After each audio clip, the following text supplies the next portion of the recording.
Well, hello everyone, and welcome to another exciting episode of Morning Coffee.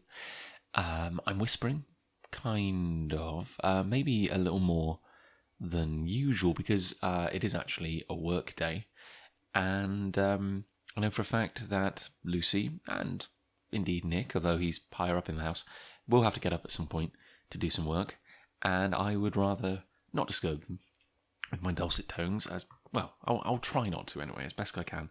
But it is a little early, maybe even a little early by my standards. I'm generally up kind of just after 6 anyway. But for some reason, last night, I don't know, I was waking up like every couple of hours. I couldn't really tell you why, which is weird because we've just come through the other side of a pretty horrible heat wave, and you'd think if there was one night I was going to sleep a little better, it would be tonight, back when, the air isn't burning. But, there we go. I guess my body hates me. Although, mind you, I did wake up kind of feeling energized. So, yeah, I guess it's all good. Maybe I'm just going to squeeze an extra half hour out of the day. It's been as I'm sure you're aware, it's been fiendishly warm this week, and the office where I do my day job has not been coping especially well with the heat. We're up on the 4th floor, so I think not only do we have the sun's rays kind of scorching us from above, but we also have like 3 floors worth of sweaty, suffering people beneath us kind of radiating upwards. So yeah, we were absolutely cooking. And then Wednesday, which was meant to be, the real peak of this heat, wasn't actually that bad. Like I remember I was sitting in the office and, obviously, sticking to the desk, with a degree of sweatiness. But I was thinking, this is actually bearable. Like, maybe we've dodged the worst of it. And maybe even we don't quite have air conditioning, but we have coolers, which are meant to just circulate cool heat. Although it turns out the only cold place in the building is in the lobby. So, obviously, security guards are very happy. And I don't begrudge him that. But he said, but yeah, it was actually bearable on Wednesday, and I was thinking, maybe we dodged a bullet, maybe we're okay. And then when I left to come home, I stepped outside, and my feet immediately started burning. I was wearing sandals, by the way, because, if you can't, it turns out, there's no legal maximum temperature.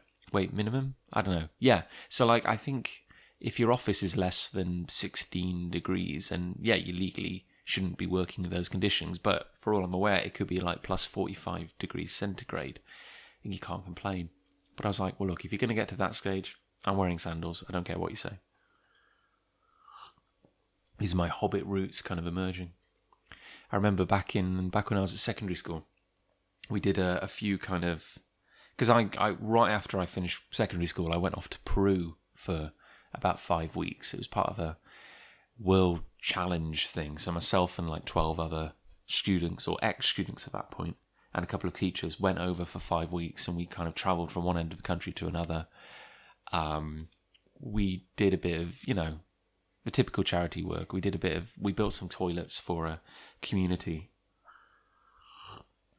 I can never remember the name of the village where we built them, but it wasn't far from a town, well, it was a few hours away from a town called Chachapoyas, which I think was the nearest point of reference. And yeah, like my memories of Peru essentially are kind of just having non-stop, well, if not, I think I actually had food poisoning one day. I think that was the worst day of my life. Started with a guy accidentally punching a ceiling fan, and then came the vomiting and the rest. And then we had a 14-hour bus journey, but I'm going off on a tangent. But yeah, worst day of my life. Don't want to repeat it. But yeah, as part of preparation for going to Peru and all the inevitable hiking we used to do these training weekends off in like Snowdonia or Brecon Beacons.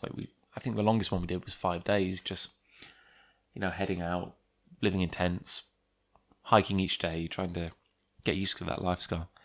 And I remember this is going somewhere, I swear, but I remember getting like a really bad toe problem. Like I think I had like an ingrowing toenail or something, and it got horribly infected and nasty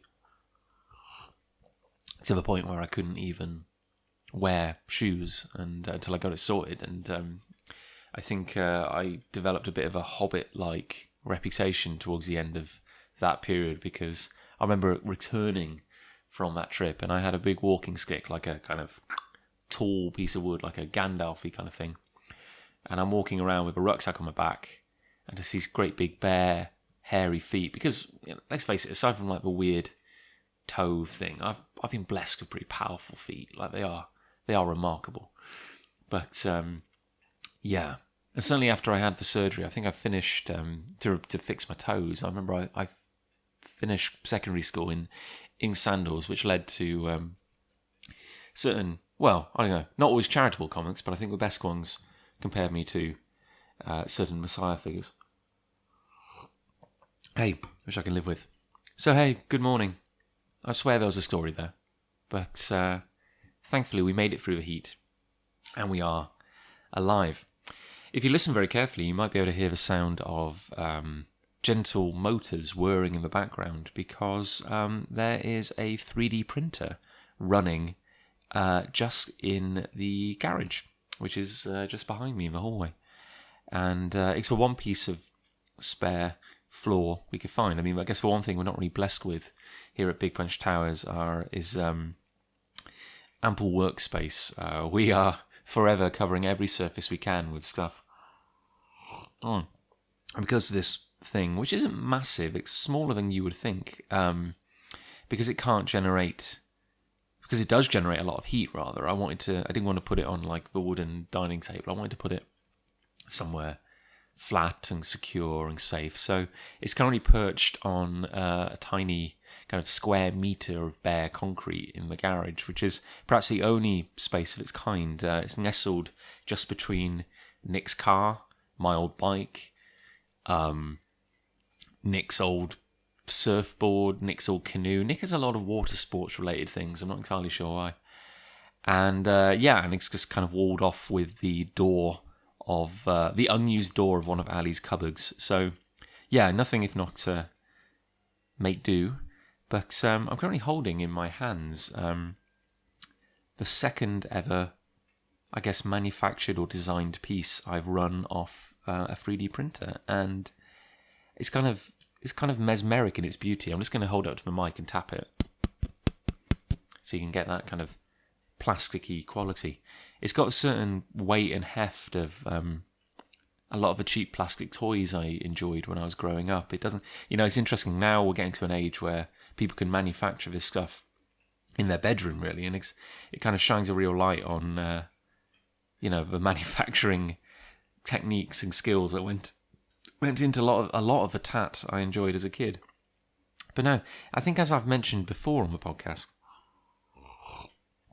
and certainly on my Twitter feed, since about Christmas I've been working on a daft little arts and crafts project, partly because I'm making something cool, but also because I spend a lot of time at the computer. Like, I spend a lot of time writing or doing emails or just kind of organising big punchy stuff, and it occurred to me it might be nice to step away from it. If I had a hobby that wasn't, the problem is when your hobby becomes your job, with writing and editing for me, then, what do you do when you're not working? Anyway, I'm trying to be arts and craftsy. And as a kid, I made a lot of stuff, mostly with cardboard and sellotape. They were the only kind of resources I had at my disposal.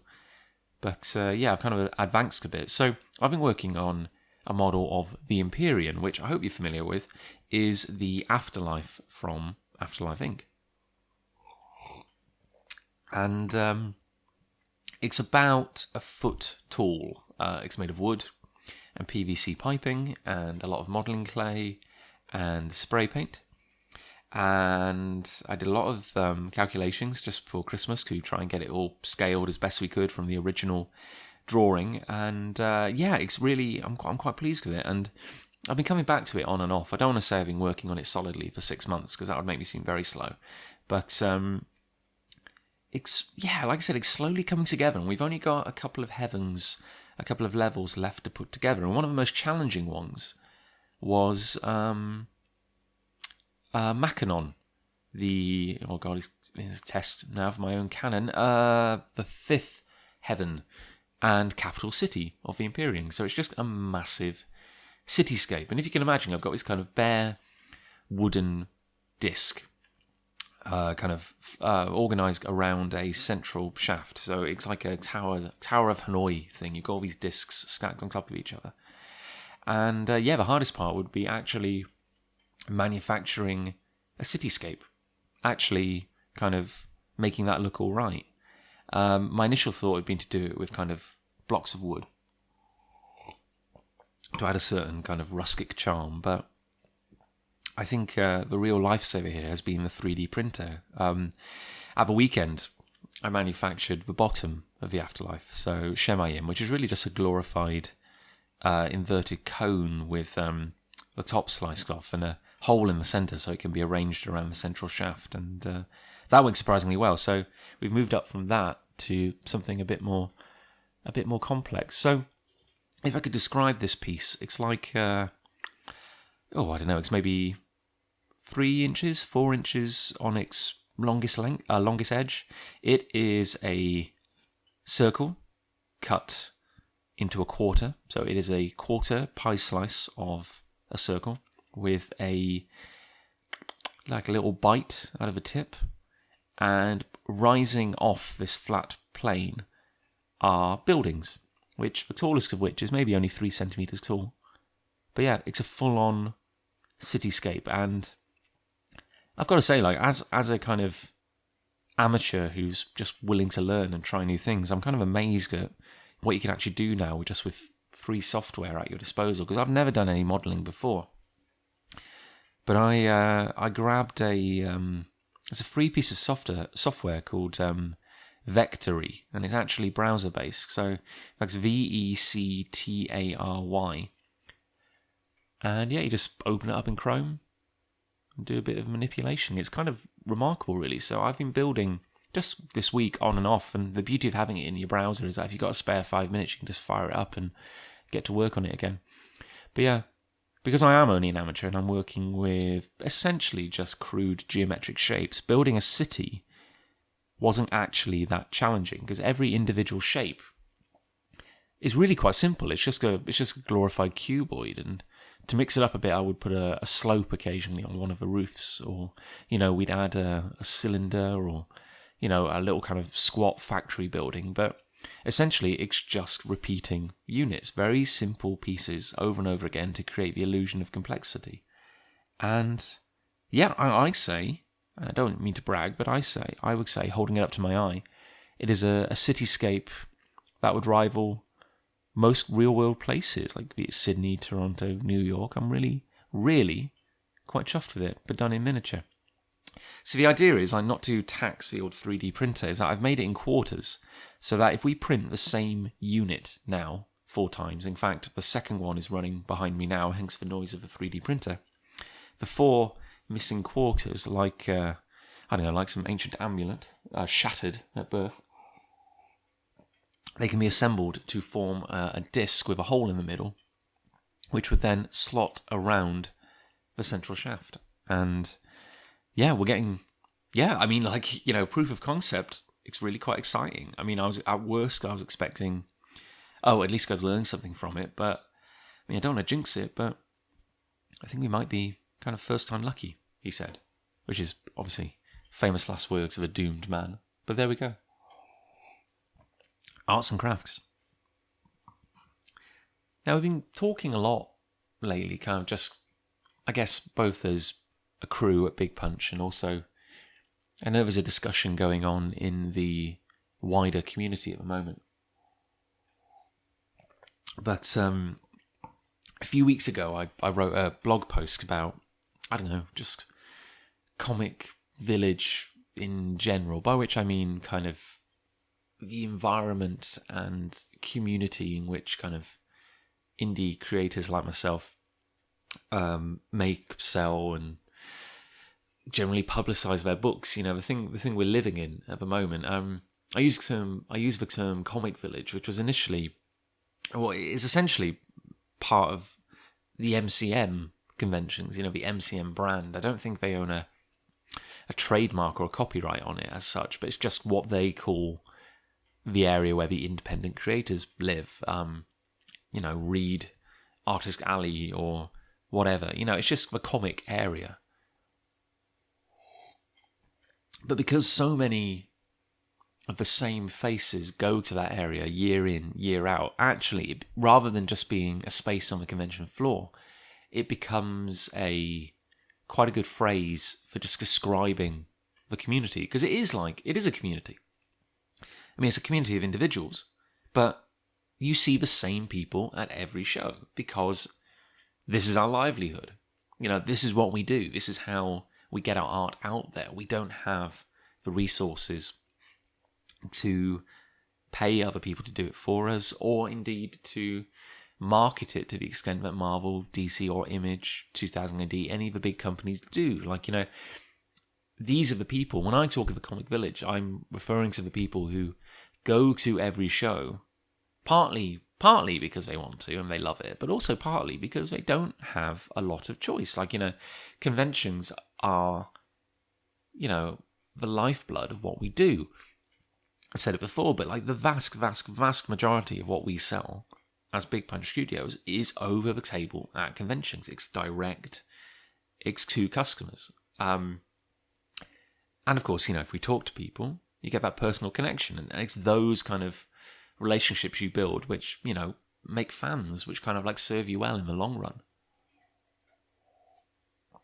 Now, there's definitely another argument here, perhaps for, another time, but to talk about whether this dependence on comic conventions is healthy. I had some very interesting discussions with people, and,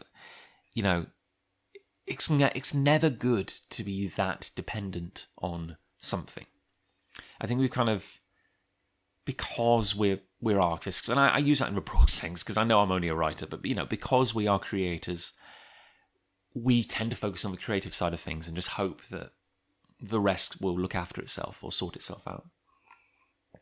Now, as Big Punch, we've been talking a lot about trying to break our dependence on shows. We're exploring new avenues. We're trying to find ways to engage our fans all year round, or indeed to develop, we have fans, we have international fans, and how do we reach them outside of, UK comic conventions? So it'd be nice if we could get to a point where essentially we're going to a convention because we want to, not because, we need to. I think that's something we should all strive for. But like I said, that's maybe a discussion for another day, because I think the debate at the moment is, if this is how it is at present, if these are the conditions we have to live and work with at conventions, if we need conventions at the time being, how can we make them better? How can we improve our lot, as it were? I'm just going to go for a refill.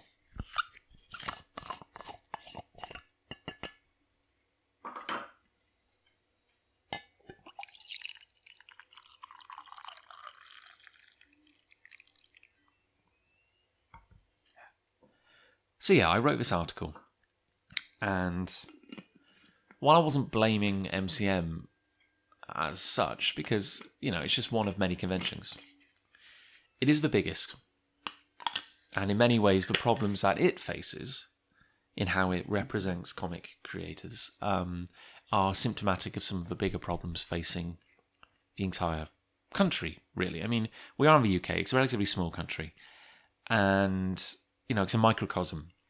It's small enough where everything affects everything, and, there's enough of a small enough and dedicated enough community where we can talk to each other and we know what's going on. And there are a lot of conventions each year, maybe even too many. And, there's a degree of depreciation. Maybe conventions aren't being as rewarding as they could be. So in the article, I just talked about some of the problems, and I think I don't want to take credit for it, because I know Sarah Millman wrote an amazing article and did some amazing Twitter threads and chats about it, and I'm hoping we'll get Sarah on as a special guest at some point so she can give her side of things. But we both wrote these pieces, and there just seemed to be a buzz in the air. A lot of people were talking about this. We had quite a good time at MCM, but a lot of people were unhappy, and maybe there was a feeling that it's reaching a kind of breaking point. So yeah, I don't know, maybe it's just like the zeitgeist. A lot of people seem to be disgruntled, if we were. So based on these two kind of blog posts that me and Sarah did, and based on some of the buzz that was going around, we also, the two of us appeared on the Awesome Comics podcast with Dan, Vince, and oh god, that's embarrassing. And Tony, oh god, he's going to kill me. Tony, Dan and Vince, sorry, I had a senior moment there. And yeah, we tried to just talk about some of these problems. So that there is a bit of a discussion going at the moment. And yeah, and it's weird because I'm at this point where it's something I feel very passionate about. I feel very committed to, and I'm kind of quite surprised at how passionate I'm getting over this, because you always just want to kind of keep your head down and just get on with what you're doing and try not to rock the boat. But it's something I've seen like so much in comics, and it's something that really affected me when I started, was this idea of the moment I got in, I wanted out. You know, I never set out to be an indie creator. It kind of just crept up on me. But all my childhood ideas about how you make comics were tied up in the idea of a publisher system. You know, the Marvel DC image route, the idea that simply, even, you know, from a writer's perspective, you had an idea, you had a script, you took it to these people, hopefully you impressed them, and then all the work was done for you. As that never happened, like as I learned very quickly, that this is not how comics are made, really. You know, I had to kind of sacrifice a lot of those naive ideas, and I ended up being an indie creator. I ended up learning that you could do it yourself. You could control your own books and get more of a return, let's face it, in directly cultivating your fans. It's a slower burn and it's a harder burn, but it is possible. And, you know, and in many ways, it's been the most rewarding journey you could imagine. Like if I hadn't kind of found myself thrown into the world of self-publishing, like I never would have met so many amazing people I now consider friends. I never would have got involved in this community. You know, I never would have met Nick and Ali.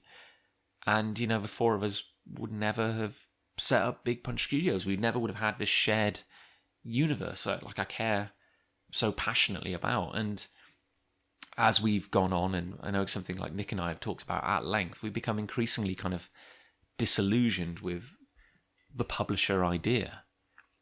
But we're an industry built on desperation, and I'm still guilty of it. Even now, I even get these moments where it still hits me, where we're still waiting for that fairy godmother moment.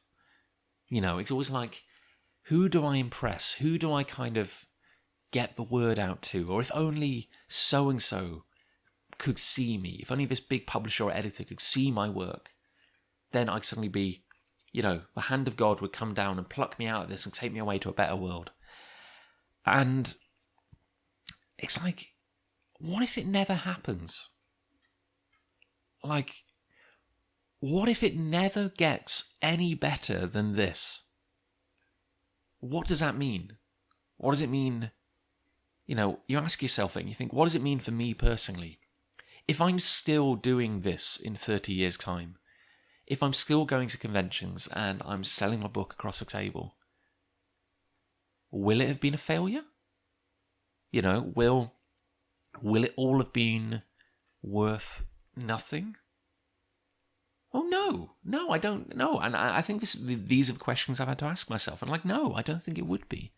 Like, even just on the most personal level, like if I could say I'd spent 30 years making comics, you know, with my friends, like, you know, with my wife, if like the four of us spent a lifetime making something creative, it's like, no, that's not wasted. Like, that would be the greatest joy I could imagine.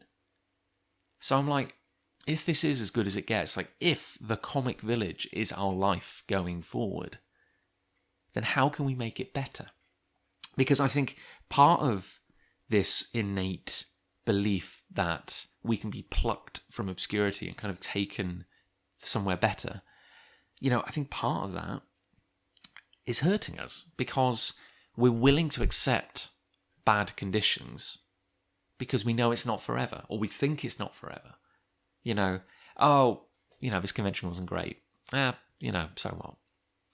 I think there is a world of difference between the people who are making comics day in, day out, cultivating a dedicated, loyal fan base, but not reaching widespread acclaim because they don't have the time or the resources.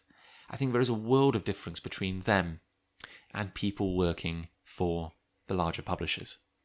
Which is not to put them down, because they are incredibly talented, of course, and they are achieving great things. But as an industry, we are only looking at and talking about the things that are making waves. Like we talk about Marvel, DC, and Image. We talk about indie comics, and the things that come up are things I've never heard of. And I know that sounds incredibly arrogant, but what I mean by it is we are a small enough community that I know, just by virtue of going to conventions a lot, I know the people who make up the UK comics scene. And I don't think these people are being represented at all. We seem to fall between two camps. You can either be super populist, whatever your definition of a word is, but, you can either be Marvel, DC, or Image, the things which are not really considered high art, even though I love them. I do love them. This isn't a criticism. But you know what I mean. Superhero comics. They're not regarded as works of art. I love them. I grew up on them. But, this is what we accept. Then at the other end of it, you have the super kind of, I refer to them as arty comics. The literary comics. The things that move closer to the book world. The things that get great critical acclaim. But at the same time, you don't see them at comic conventions. And then somewhere in the middle, you have the people I know, like the 1,000 or so. I couldn't estimate the numbers, but maybe like several hundred, better part of 1,000 maybe, amazing creators in the UK alone who just make the best damn comics they can off their own back. And they don't have publicity teams. They don't have the backing of a larger publisher. They do it because they love it. And they get up super early and drive very long distances to stay in pretty crappy accommodation to sell them. It's a lot of work. It's a lot of dedication. But, when we talk about UK comics, what do we talk about? We don't talk about these people. Where do we find these people's books? Well, they're selling it at conventions. It's a personal bugbear of mine when you see like an article written by a very successful person. But it's always like, I get asked a lot, how'd you get into comics? And here's what I did. And they talk about their story.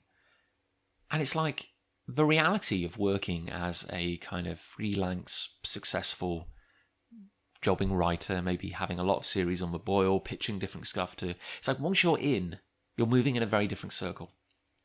And it's like, while I don't begrudge, or indeed I'm not attempting to kind of put down their achievements, but it's like when you go to a convention, are you there off your own back?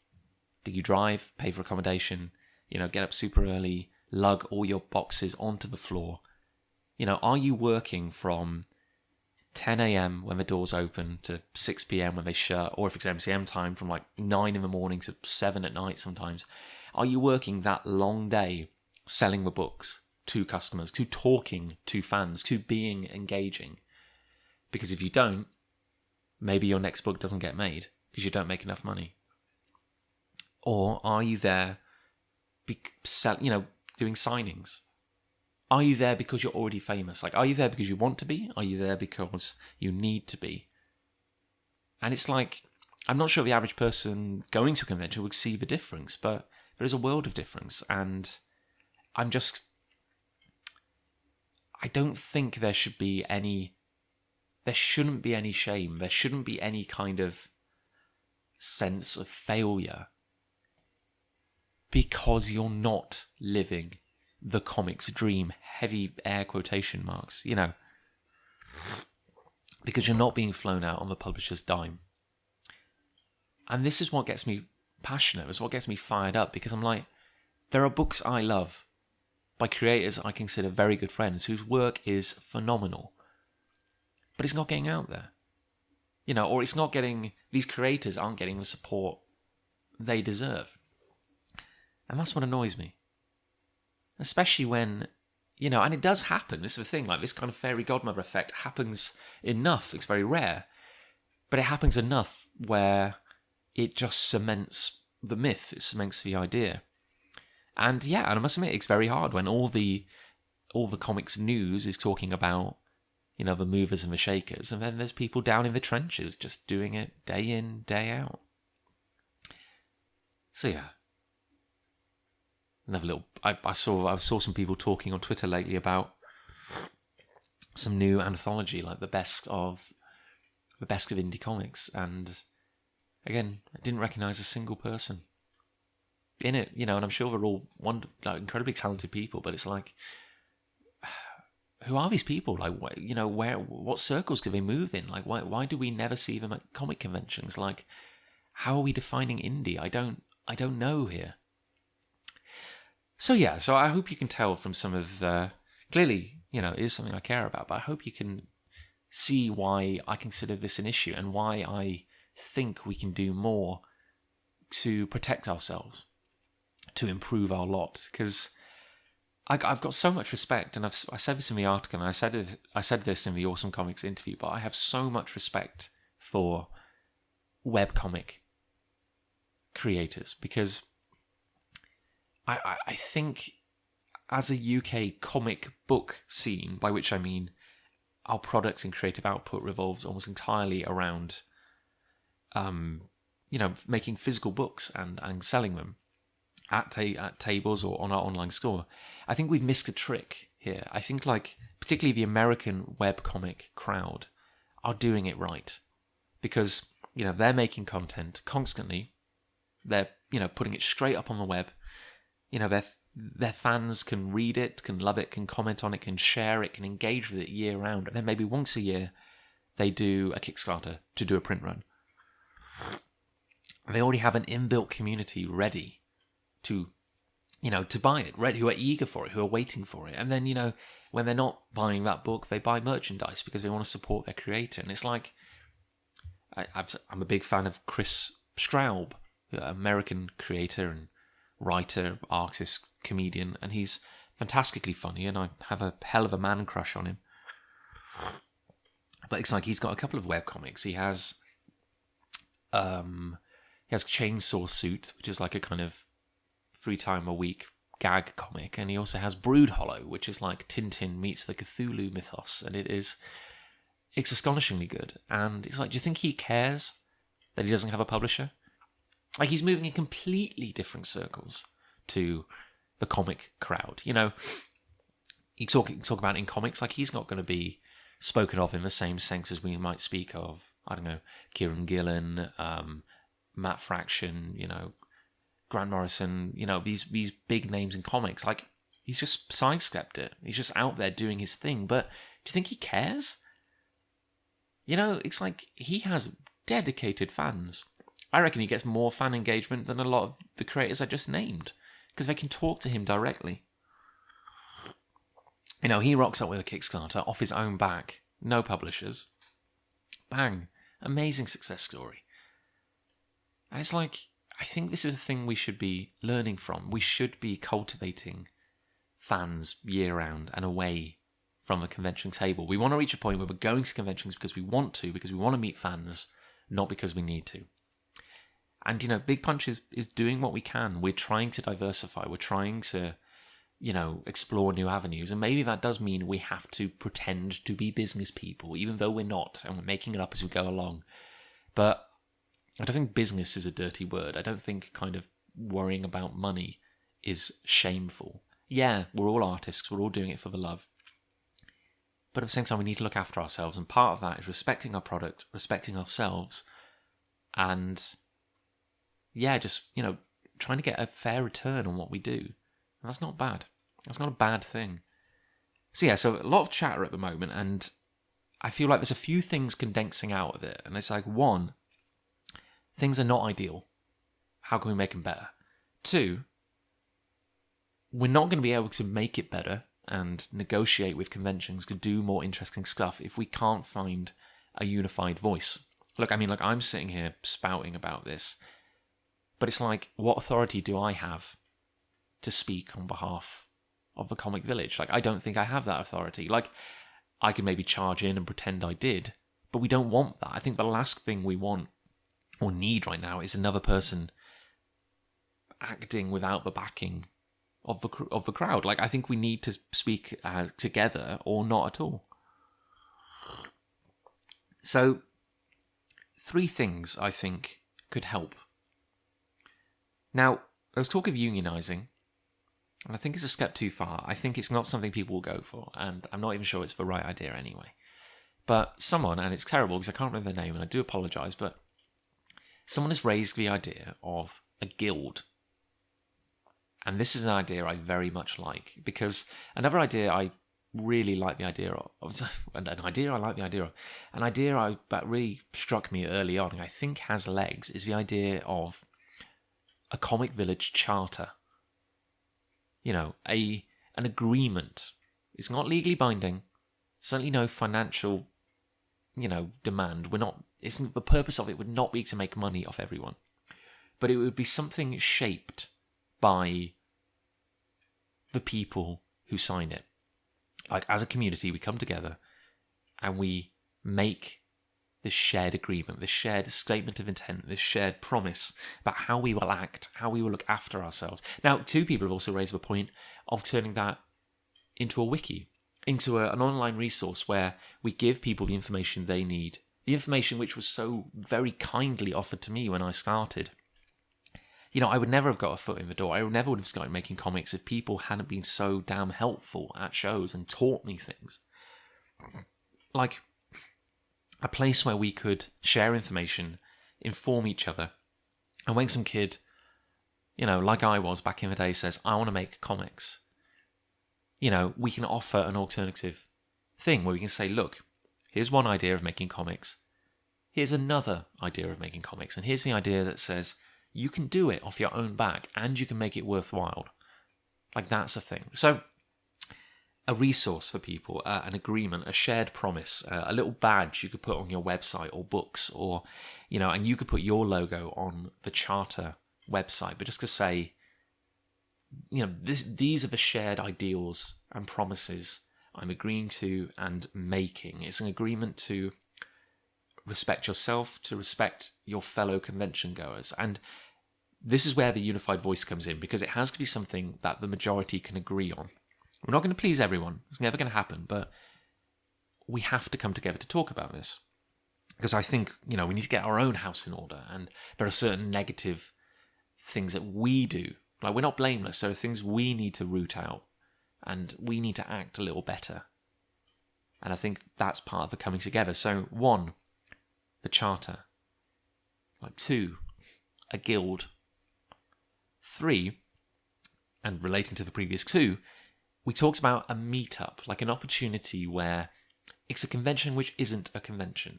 An opportunity for an open summit, if you will, state of the nation, for creators to come together and actually meet for a day and talk about this stuff. And look, I can, full disclosure, it'll probably descend into a great big argument, or it'll probably descend into a great big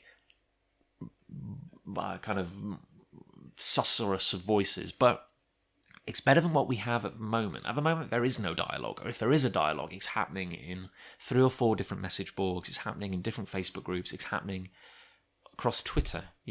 How can we at least try and get people together? So, this is something I'm looking into. I'm putting out a few feelers behind the scenes. But we might see if we can make this happen and have this kind of open event that people can attend just for a day. Even if we just all turn up and fall out. Just to say we were in a room together talking about some of our problems. And I do a bit of events work, in my line of work. I think this is something we can make happen. I think it would be worthwhile, because I think that could be a step towards, even if you imagine an event where we can pitch some of these ideas, the idea of a charter, the idea of a guild, we can pitch these ideas to the community. And we can say, look, what do you like? What do you not like? What do you want to be involved in? Do you think this is a good idea? Is it something you'd like to help shape? I'd like the idea of we all throw ideas into the hat. We talk about things. I don't know. We need to talk about this. So I think, like I said, putting some early day feeders out to see if we can make this happen. But the trick will be if we can indeed get a venue, if we can indeed organise an event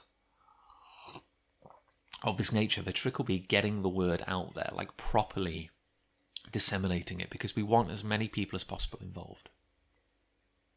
If we come together, we might be able to make some of these ideas happen. So charter, a guild, a meetup, and I think, another really fun idea, and perhaps just to end on, I really, really, really would love the idea of setting up a new award ceremony. Because we have the British Comic Book Awards, but that is open to all British creators. I believe the only criteria are that you've published a book in the last year and you are British. So bravo, hey, you got nominated for Best Comic or Best Writer. That's wonderful. The shortlist is going to be image creators in 2000 AD because they fall under the same criteria as you.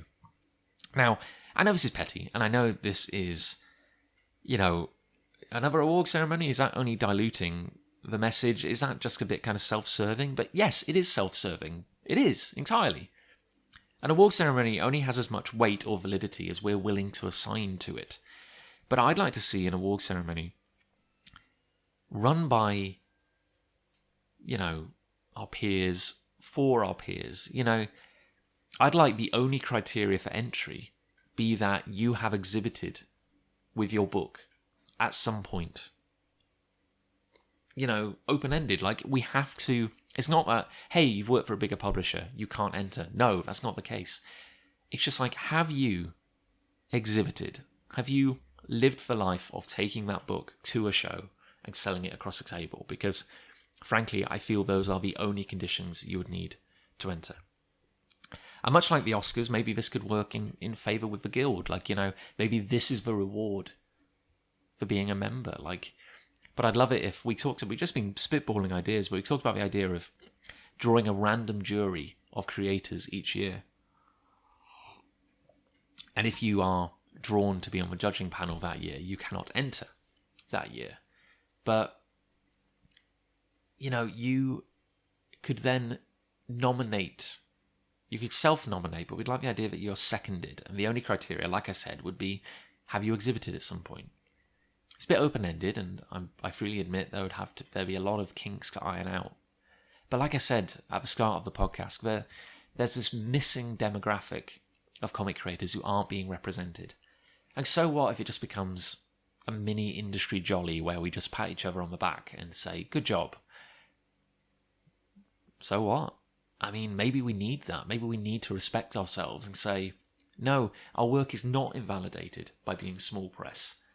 Our work can be respected and deserves to be respected. And hey, my fellow creators who are in the same boat as me decided to give you an award. How cool is that? So that's something I would really like to make happen. And out of all the things, that's probably the most attainable, but I'd really like it to be above board. And because it's a shame in a way, because you almost wish someone else would do it, but it's something I care about, and it's something I feel kind of driven to make happen. So I'm going to be putting out some feelers about that as well. I'm going to be starting some work to see if we can't make that happen. And I think communication will be key. Like I said, the last thing we want is somebody pretending to or acting like they're lording it over the Comic Village when it's really not my intent. It's just I just care about it. And I just want to see the people I respect get a bit more love and attention. Because I think having an event like that, if you have a ceremony, call it the Comic Village Awards or whatever, we can use that as publicity. We can use that as a bargaining chip with, say, MCM or the large conventions. It's a thing. It's a stunt. But why not? Why can't we act like the big publishers? Why can't we act like we're worthy of this stuff? And if the catch is that, because we helped get it off the ground, that Big Punch Studios never gets to enter and never gets to win an award, so be it. So be it. I'd rather it exist and we not win an award than, the alternative. Because it's like, I want to help these people. Because, I love this community. I would never have got started. I would never have made comics if it weren't for, the friendship I encountered, the kindness. And, I always wondered, how do you make comics? How do you get into the comic book industry? And it's like, are you making a comic? Yeah. I was like, well, bravo. You're in the comic book industry. And it's time we valued your work. So, hey, big thoughts. And, maybe some work to be done, but it's interesting. So, a very quick roundup of life outside of me and the mic and the coffee. We just got issue 10 of Extraversal out in the post to our subscribers and backers, which is incredible. We've had some photos come in via Twitter, so we know people are receiving it. Absolutely incredible. I can't believe we made it to double figures and we're still going. Very excited for year 4. Big stuff coming, I can guarantee. So that's just, wow, yeah, it's just exciting times. And thank you to everyone who supported us, and particularly our subscribers and patrons, in making this happen. Because, I don't know, there were some people who were skeptical. And, I think 10 issues is pretty compelling, so it feels good. We're in that nice little lull after getting an issue out where maybe we can stop and smell the roses, because, we're always moving on to the next project, but maybe we can say, yeah, you did all right. Very proud of it. And, of course, Afterlife Inc., Man-Made God, is going to print at the end of the month, which I think I am in complete denial about. I can't believe it's actually happening. I can't believe with this organised. I keep expecting something to go wrong, but, no, we're actually on top of it. It's stunning. I'm as shocked as anyone, but yeah. Verity, who's been working like an absolute trooper, is finishing off the colours on the last chapter. Lucy has some final lettering edits to make, and she's been absolutely incredible. Lettering and putting up with my many edits, because I'm a monster. And yeah, we're actually going to have Volume 4 of Afterlife Inc. very soon, and that's, like I said, incredible. I can hardly believe it's happening. So, exciting times. So, I think I'm going to sign off now. I have a very exciting weekend, which will be kicking off in 8, 9, 10, 11, 12, about 6 hours.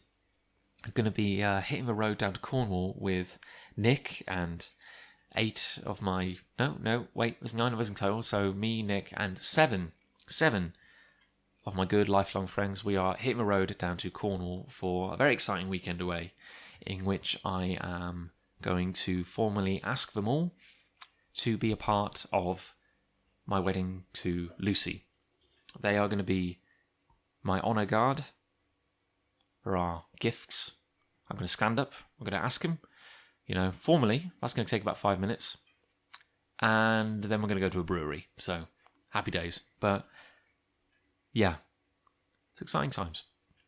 So, guys, I hope you have an amazing weekend. I hope you got through the heat. And I hope you're enjoying your coffee. I'll see you next time.